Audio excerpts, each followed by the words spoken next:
खेल ने मुझे हारना सिखाया और हार के दोबारा खड़े होकर जीतना सिखाया। घर में हर एक विचारधारा का सम्मान होता है। मेरे घर में हर एक विचारधारा के ऊपर चर्चाएं होती हैं। आज मैं राजनीति में आई तो सिर्फ दिग्विजय सिंह की सुपुत्री नहीं बल्कि एक अर्जुना अवार्डी, एक ओलंपियन और वैसी महिला बनी जो भारत को पहली बार राष्ट्रमंडल खेलों में शॉटगन के इवेंट में स्वर्ण पदक जिताकर लेकर आई। दूसरी, राजनीति हो चाहे निशानेबाजी हो, मुझे विरासत में कुछ नहीं मिला। चिराग जी अच्छे नेता हैं। If there is a specific question then please ask me. बहुत बहुत स्वागत है श्रेयसी सिंह जी आपका। धन्यवाद मैत्री जी। आपने शूटिंग में भारत को अंतर्राष्ट्रीय स्तर पर मेडल जिताया है, उसके बाद आपकी राजनीति में एंट्री हुई जी। सबसे पहले तो मैं यही सवाल करूंगी कि एक खिलाड़ी जब राजनीति में आता है तो कैसा महसूस होता है? मुझे लगता है कि सिर्फ खिलाड़ी या निशानेबाजी मत कहिए, ज़िंदगी में एक बहुत अहम चीज़ है जो हार होती है। ज़िंदगी कभी भी एक सामान्य नहीं रहती है और ज़िंदगी में यदि हार कर व्यक्ति जीतता है या अपने आप को अगले चुनौती के लिए तैयार करता है, वो खेल सबसे ज़्यादा आसानी से या सबसे ज़्यादा बेहतरीन तरीके से एक व्यक्ति को सिखा और समझा सकता है। तो खेल ने मुझे हारना सिखाया और हार के दोबारा खड़े होकर जीतना सिखाया। एक खिलाड़ी के रूप से मैं ये अपनी राजनीतिक और व्यक्तिगत ज़िंदगी में ये सीख लेकर आती हूँ। एक खिलाड़ी राजनेता कैसे बनी? मुझे लगता है कि मुझे दोनों ही फील्ड से बहुत ही बचपन से लगाव था। एक बेटी के लिए अपने पिता को हमेशा एक सुपर हीरो जैसा हम लोग देखते हैं, एक रोल मॉडल की तरह देखते हैं। मैंने अपने पिताजी को एक राजनेता के रूप में देखा और ये देखा कि सिर्फ जो ईमानदारी और सेवा भाव से वो राजनीति करते थे, उससे कई ज़्यादा मुझे लगता है कि जिस तरह से लोगों का उनके प्रति समर्पण और प्यार दिखता था, वो सबसे बड़ा आकर्षण का केंद्र बना मेरे लिए राजनीति करने का। बचपन में इतनी समझ नहीं थी कि राजनीति करना है, कैसे करना है, क्या करना है, लेकिन हाँ मन में एक भाव ज़रूर था कि अगर एक व्यक्ति इस ईमानदारी और सेवा के साथ अपने लोगों के लिए काम करता है तो वो प्यार और समर्थन वापस भी मिलता है, वो सम्मान वापस भी मिलता है और मुझे ऐसा बनना है। And I think that's how I came from shooting into politics. Bihar में खेलों के इंफ्रास्ट्रक्चर को लेकर बात कर लेते हैं कि आपकी क्या सोच है उसमें? मुझे लगता है कि, और ख़ास तौर से मुझे लगता है कि पिछले 5 सालों में बहुत ही तेज़ गति से खेल की जो इंफ्रास्ट्रक्चर है, जो आधारभूत संरचनाएं हैं, उनके ऊपर काम हुआ है। इंफ्रास्ट्रक्चर को डेवलप भी किया है और उस इंफ्रास्ट्रक्चर को पहली बार मैं देख रही हूँ कि सही तरीके से मेंटेन और यूटिलाइज किया जा रहा है।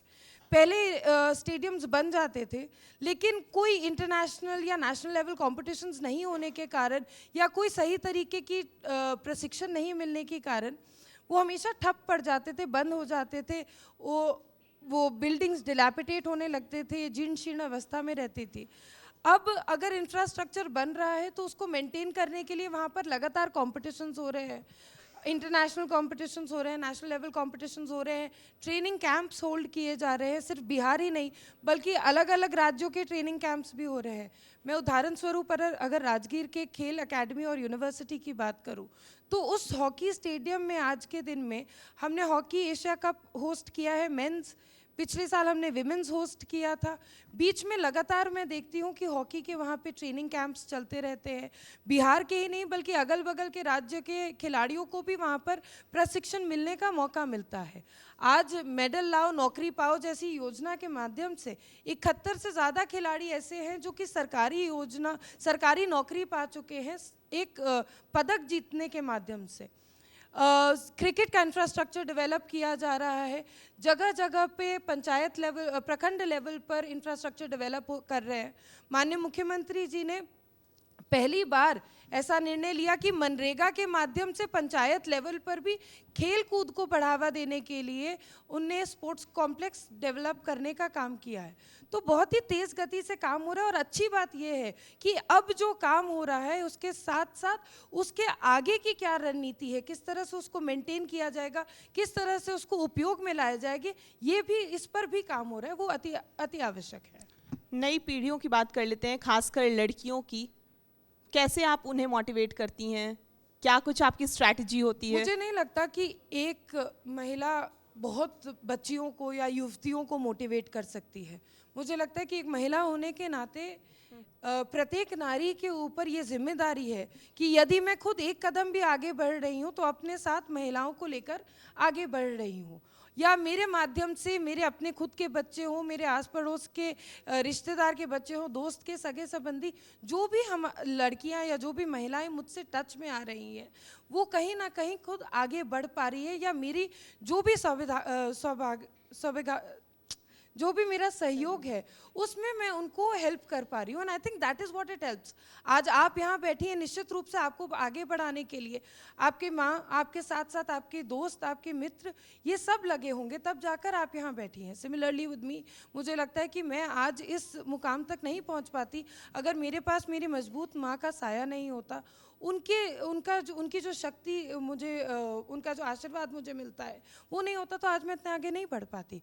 और प्रत्येक नारी का ये जिम्मेदारी है कि हम लोग जब जब आगे बढ़े, हम एक ही कदम क्यों ना आगे बढ़े, हम अपने साथ साथ हर एक महिला जो हमसे जुड़ी हुई है, चाहे वो रिश्ते के माध्यम से जुड़ी हो या सामाजिक रूप से जुड़ी हो, उसको आगे लेकर साथ बढ़े। तो जिम्मेदारी जब हम कोई भी काम करते हैं, बहुत छोटी से पहल हो सकती है। आज आपको एक मेल एंकर ने अपना मंच छोड़ के एक फीमेल एंकर को बुलाया क्योंकि एक female sports person and politician का इंटरव्यू लेना था। ये मुझे लगता है कहीं ना कहीं एक छोटी सी पहल ही एक बहुत बड़ा कदम हो जाता है। तो इस तरह की छोटी छोटी सहायता अगर हम एक दूसरे को करते चलेंगे, तो इसी तरीके से जो नारी सशक्तिकरण का जो एक सपना लेकर हम आगे बढ़ रहे हैं, हम सब उसमें अपना हाथ मिला पाएंगे। जी श्रेयसी जी, बीजेपी ने आपको राजनीति में आने का मौका दिया, लेकिन आपको लगता है कि महिलाओं के साथ आज भी मतलब कुछ सीमाएं तो हैं राजनीति में आने से पहले इस तरह से? निश्चित रूप से मुझे लगता है कि महिलाओं की सीमाएं सिर्फ राजनीति ही नहीं बल्कि हर एक क्षेत्र में ऑलरेडी इस्टेब्लिश्ड है, और उन सीमाओं को लांघना या उन सीमाओं से आगे बढ़ना हर एक उस महिला का, जो कि आज के समय में, आज के एरा में, अगर वो अपने घर से निकल के, अपने घर को छोड़ के अगर किसी भी प्रोफेशनल करियर में आती है और काम करती है, अच्छा काम करके दिखाती है, तो कहीं ना कहीं हम सब उस सीमा को तोड़ रहे हैं या उस सीमा को लांघ रहे हैं। सिर्फ यही नहीं, मुझे लगता है कि हर एक वो महिला जो घर में रहकर घर संभालने का काम करती है, और सिर्फ उस घर संभालने के लिए अगर उनके परिवार के जो सदस्य हैं वो उनको सम्मान दे पाए, इक्वल रिस्पेक्ट दे पाए, जो कि उस परिवार में पुरुषों को मिलती है, तो निश्चित रूप से तब हमारा जो एक सशक्त बिहार, एक विकसित बिहार का जो हम सपना लेके चलते हैं, ये सिर्फ आधारभूत संरचनाओं के माध्यम से नहीं बल्कि हमारी सामाजिक सोच के रूप में भी होना चाहिए।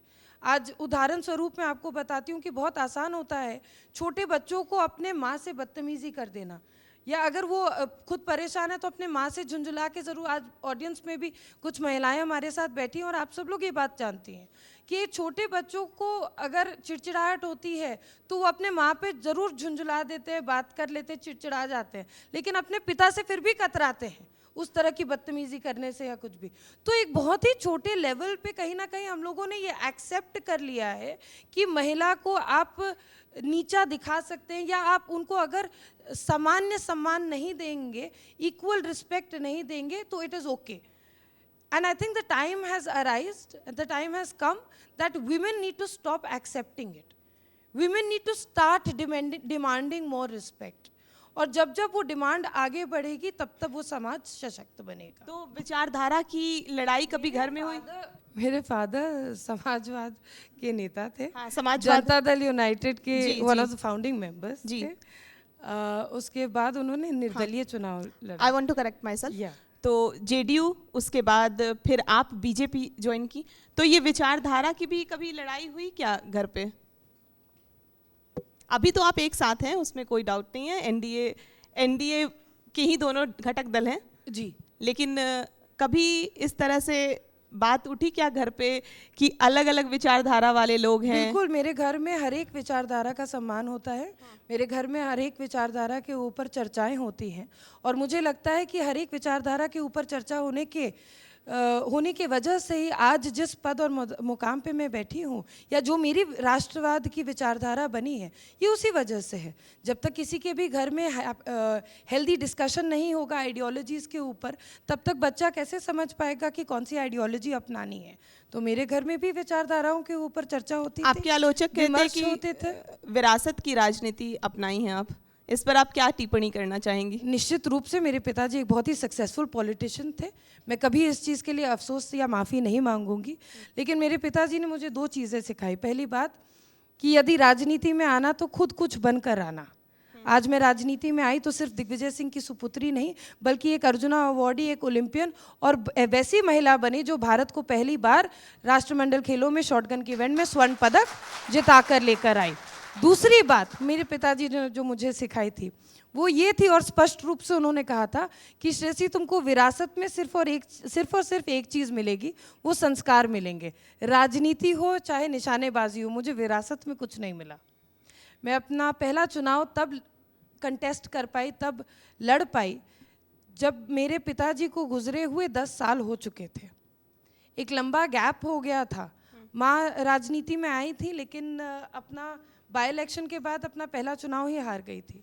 तो बहुत लंबे समय तक मेरे राजनीति में कोई ऐसा गॉडफादर नहीं था, कोई ऐसी गॉडमदर नहीं थी जिसने हाथ पकड़ के खड़ा कर दिया और बोला कि ये मेरी उत्तराधिकारी है। अपनी खुद पहचान बनाई मैंने, भले ही निशानेबाजी के माध्यम से बनाई। मैंने पहले अपने देश को आगे रखा, पहले अपने तिरंगा को अपने सीने से लगा के अपने राष्ट्रगान और राष्ट्र के गर्व को बढ़ाया, उसके बाद मैं राजनीति में आई। आरजेडी के विजय प्रकाश को आपने 41,000 वोटों से हराया था, क्या चुनौतियां थी उस वक्त? सबसे बड़ी चुनौती मुझे लगता है ये थी कि हम अलग अलग विचारधारा से आते थे, और चुनौती से ज़्यादा मुझे याद है कि लोगों ने जब अपनी बेटी को चुनाव लड़ते हुए देखा, क्योंकि मेरा घर भी जमुई पड़ता है, मैं जमुई की बेटी हूँ और मुझे इस बात पे हमेशा गर्व रहा है। तो चुनौतियों से ज़्यादा मुझे लगता है कि एक जो विचारधारा उनकी थी, जो सिर्फ एक विचारधारा नहीं, लेकिन धरातल पर भी जब उनके कार्यकर्ता की हरकतों को आकलन किया जाए, तो कहीं ना कहीं एक गुंडा राज, एक जंगल राज की छवि दिखती है। आज भी मैं देखती हूँ कि मंच पर सबसे ज़्यादा अनर्गल भाषा का प्रयोग करना, अमर्यादित एक्शंस करना, ये सिर्फ आरजेडी और कांग्रेस के कार्यकर्ताओं द्वारा भी होता है। मैं जमुई से आती हूँ, पिछले बीती हुई घटना जो हुई प्रधानमंत्री जी के साथ, उसके अलावा भी जमुई लोकसभा चुनाव के वक्त भी यही हरकत जमुई की धरती पर हुआ था। तो एक जो संस्कार है, एक जो विचारधारा है, उसकी चुनौती अपने जगह पर थी। बट अगर मुख्य रूप से मुझे याद है अपने पहले चुनाव का, तो याद है उन माताओं, उन बहनों की, उन भाइयों की आंखें जब उन्होंने पहली बार मुझे बात अपनी रखते हुए, अपनी विकास के मुद्दों को जमुई की जनता के सामने उनके ऊपर बात करते हुए देखा, और वो जो चमक और प्यार उनके आंखों में था, वो मुझे आज भी याद है। और मैं उम्मीद करती हूँ कि आने वाले चुनाव में भी वो चमक और आशा और वो प्यार जो जमुई के लोगों के बीच में मैं अपने लिए पाती हूँ, वो प्यार हमेशा बना रहे। आप आरजेडी के राज को जंगल राज बोल रही हैं, लेकिन तेजस्वी यादव के आप दोस्त हैं। तेजस्वी यादव आपके तो दोस्त हुआ करते थे पहले तो। किसने कहा? कई बार कई फोटोज आए हैं, कई बार आपने कोई भी टिप्पणी ऐसी की है। तस्वीर किसी भी इंटरनेट पर नहीं है जो ये दर्शाती है कि मैं तेजस्वी यादव की दोस्त हूँ। हाँ, हम दोनों दिल्ली पब्लिक स्कूल आरके पुरम में पढ़े हुए हैं, बट मैं आपको अश्योर करती हूँ कि मैं क्लास 8 से 9th से 10th 11th 12th मैंने दिल्ली पब्लिक आरके पुरम स्कूल में किया, और उन्होंने बीच में कभी स्कूल छोड़ दिया। इसमें ये हम एक स्कूल में पढ़ते थे, और आज भी आप देख लीजिए कि दिल्ली पब्लिक स्कूल में पढ़ने वाले बच्चों की संख्या मुझे लगता है लाखों में होती है, बट कभी भी मित्रवत संबंध हम लोगों का नहीं था। अच्छा, आप चिराग पासवान के गढ़ में हैं, तो वहाँ कभी मुलाकात हुई है उनसे? कैसे नेता हैं? चिराग पासवान के घर में है, जमुई में हैं आप, जमुई से सांसद हैं अरुण भारती जी। चिराग पासवान जी का घर नहीं है, घर तो गढ़ है, गढ़ है जी जी जी। चिराग जी अच्छे नेता है। I mean if there is a specific question then please ask me, otherwise किसी भी नेता की हम बुराई क्यों करेंगे भाई? अच्छे नेता हैं, अपना चुनाव लड़ते हैं, जीतते हैं, आज एनडीए के साथ है, निश्चित रूप से युवा नेता है, बहुत से युवाओं को उनके साथ अपनी ड्रीम्स दिखती हैं, उनको उनके प्रति एक आकर्षण दिखता है, बहुत उनके फॉलोअर्स हैं, एक समाज के बेहतर नेता उभर के आ रहे हैं। उनके साथ उनके परिवार जब उनके ऊपर पारिवारिक क्षति हुई तो कहीं ना कहीं हमें क्या, मुझे लगता है कि बिहार के बहुत लोगों को लग रहा था कि ऐसा नहीं हो कि चिराग जी दब जाए या कहीं पीछे हो जाए, लेकिन अपने नाम का उन्होंने अर्थ सामने रखा और जिस तरह से चिराग हमेशा जल के रोशनी दूसरों को देता है, उस तरह से चिराग जी आगे बढ़ते रहे। आपको क्या लगता है महिला आरक्षण बिल के आने से क्या फ़ायदा होगा? क्या महिलाएं उतनी सक्रिय हो पाएंगी राजनीति से लेकर? निश्चित रूप से मुझे लगता है कि आप इतिहास देख लीजिए, एक समय था जब महिलाएं घर से भी बाहर नहीं निकलती थी, उसके बाद वो समय बदला, महिलाएं घर छोड़ के आगे बढ़ने लगी, लेकिन कहीं ना कहीं उनके साथ जो उनके बेटे हो या उनके पुरुष उनके हस्बैंड हो या जो भी मेल मेंबर होता है फैमिली में, वो ज़्यादातर उनको रिप्रेजेंट करने लगा। लेकिन आज अगर मैं अपने आप को विधानसभा में देखती हूँ और मैं अपनी अगल बगल की कोलीग्स को, महिलाओं को देखती हूँ जो मेरे साथ विधायक है, तो मुझे लगता है कि कहीं ना कहीं हम सभी महिलाओं की अपनी अपनी एजेंसी भी है, अपना अपना थॉट प्रोसेस है और हम उस थॉट प्रोसेस को लेकर आगे बढ़ रहे हैं। मुझे गाइड करने वाला ऐसा कोई पुरुष नहीं है मेरे परिवार में जो मुझे राजनीति सिखा रहा है, और यही चीज़ मैंने अपने अगल बगल की महिलाओं को भी देखी है। और कहीं ना कहीं सिर्फ विधायक नहीं, लेकिन ये चीज़ संसद भवन में भी देखने के लिए मिल रही है, ये चीज़ जिला परिषद में भी देखने के लिए मिल रही है, महिला कार्यकर्ताओं में भी देखने के लिए मिल रही है, या साथ ही साथ पंचायती राज के जो अन्य चुनाव होते हैं उसमें भी देखने के लिए मिल रहा है कि महिला खुद अब नेतृत्वकर्ता बन रही है। ये नहीं कि किसी परिवार के पुरुष का हाथ पकड़ के उसको आगे बढ़ने की आवश्यकता है। तो अगर इस तरह से आरक्षण आता है और 33% आरक्षण जिसका बिल पास किया गया है वो अगर धरातल पर उतरता है तो और महिलाओं को सशक्त बनाने का काम करेगा, और जो एक दबी आवाज़ थी, जो कम महिलाएं बोल रही थी, जो आधी आबादी नारा था, वो आधी आबादी सच्चाई बनेगी, क्योंकि the more representation, the more vocal you are, the more vocal you are, the more heard you are. As simple as that. एक आखिरी सवाल, क्योंकि नीतीश कुमार की राजनीतिक विश्वसनीयता पर सवाल उठते हैं और आप लोग एक ही घटक दल के साथ हैं, तो मैं ये पूछना चाहूँगी, उनके कभी मानसिक स्वास्थ्य पे सवाल उठता है, कभी राजनीतिक विश्वसनीयता पे सवाल उठता है, क्या नीतीश कुमार का स्वास्थ्य अब ठीक है? पूरी तरीके से ये विपक्ष द्वारा फैलाया गया एक मुहिम है या अभियान है। आप मुझे बताइए कि जब हम बिजली की बात करते हैं तो बिजली, सबसे सस्ती बिजली बिहार में मिलती थी, करेक्ट? एक नीति बनी कि सबसे चीपेस्ट बिजली मिलेगी बिहार के लोगों को। उसके बाद नीति बनी कि स्मार्ट मीटर्स आएंगे। स्मार्ट मीटर्स में जब प्रॉब्लम आने लगी तो मुझ जैसे और हमारे साथी विधायक थे, विधान परिषद के सदस्य थे, जिन्होंने खड़े होकर बोला कि इसमें सुधार करने की आवश्यकता है। उस नीति को सुधारने के लिए आज माननीय मुख्यमंत्री जी ने स्वयं 125 यूनिट बिजली फ्री की है। आप मुझे बताइए कि एक ही योजना को, नीति को बनाते हुए जब उसमें सुधार करना होता है, जब क्रिटिकल थिंकिंग और रैशनल थिंकिंग की ज़रूरत पड़ती है, तब हमारे मुख्यमंत्री जी कहाँ पीछे आए। उन्होंने तो अपनी क्रिएटिव और रैशनल थिंकिंग से आज, चाहे वो बिजली की योजना हो, चाहे वो बच्चियों को स्कूल भेजने का, और स्कूल भेजकर जब वो पास आउट करती हैं तो उनको प्रोत्साहन राशि देने का काम हो, या आगे बढ़ के जीविका दीदी के माध्यम से स्वरोजगार की योजना हो, तो हर नीति, हर योजना बिहार में जो धरातल पर उतर रही है, एनडीए सरकार की योजना है, वो मुख्यमंत्री जी अपने रैशनल थिंकिंग से ये, और उनके साथ एक बहुत बड़ी टीम भी है, बट निश्चित रूप से अपनी थिंकिंग और अपनी रैशनल थिंकिंग और कॉग्निटिव थिंकिंग के साथ इन पॉलिसीज़ को, डिसीजंस को वो ले पा रहे हैं। तो ये सवाल कहाँ से आता है? एक क्विक क्वेश्चन। श्योर। 5 साल बाद आप एक खिलाड़ी के तौर पर और एक राजनेत्री के तौर पर खुद को कहाँ देखती हैं? मुझे लगता है कि मैं इतनी बड़ी व्यक्ति बनी नहीं हूँ अभी तक कि मैं अपने आप को खुद आकलन कर पाऊँ, लेकिन एस्पिरेशन, एम? एस्पिरेशन और एम यही है कि बिहार के लिए काम करना है, बिहार के विकास के लिए काम करना है, और बिहारियों का जो सम्मान होना चाहिए उसके लिए काम करना है। ये मैं जब किसी पद पर नहीं थी तब भी मैं ये काम करती थी। मुझसे राष्ट्रमंडल खेलों में पूछा गया कि आप इंडिया से आती हैं, you come from India, but where in India do you come from, आप भारत में कहाँ से आती हैं। स्वर्ण पदक जीतने, भारत में पहली महिला थी जिसने राष्ट्रमंडल खेलों में शॉटगन में स्वर्ण पदक जीता था। तब हमने अपने उस मंच का प्रयोग किया था और कहा था कि हम बिहार से आते हैं। अगले दिन ऑस्ट्रेलिया के अखबारों ने लिखा that Bihar girl wins gold medal all Australian soil.